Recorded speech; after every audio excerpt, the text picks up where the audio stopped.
Европейский Союз предоставил Украине из своего собственного бюджета кредит на 90 миллиардов евро. Спрашивается, зачем? А затем, чтобы продолжать вооружать Украину далее. Европа заинтересована только и только на продолжении конфликта.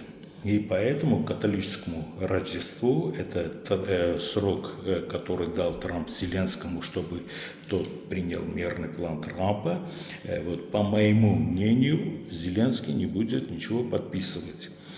Что касается российской стороны, то российская сторона последнюю версию этого плана пока что не получала.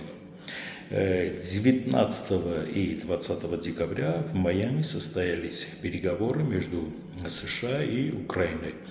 Со стороны США переговоры вели спецпосланник Трампа Уитков и зять Трампа Кушнер. Украинскую делегацию возглавил секретарь нацбезопасности и обороны Украины Умеров и еще несколько европейских коллег. 20 и 21 декабря прошли переговоры опять в Майами США с Россией. США опять вели переговоры Уитков и Кушнер. С российской стороны на переговоры поехал спецпосланник президента России Кирилл Дмитриев. По моему мнению, какие бы ни велись переговоры с российской стороной, Москва будет придерживаться позиции долгосрочного мира. Любое кратковременное перемирие сейчас на данный момент в Москве неприемлемо. Каждый раз и в интервью, и на пресс-конференциях Владимир Путин говорит об устранениях первопричин этого конфликта и о долгосрочном мире. И поэтому, на мой взгляд, российская сторона будет придерживаться именно этой позиции. Теперь, что касается танкеров якобы теневого флота России.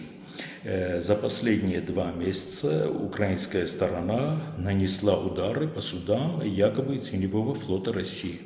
С российской стороны Владимир Путин сказал, что есть 3 варианта ответки. Я дословно не буду цитировать все сказанное, а выражу лишь основной смысл. Итак, первое – это удары по порту и кораблям, которые заходят в украинские порты.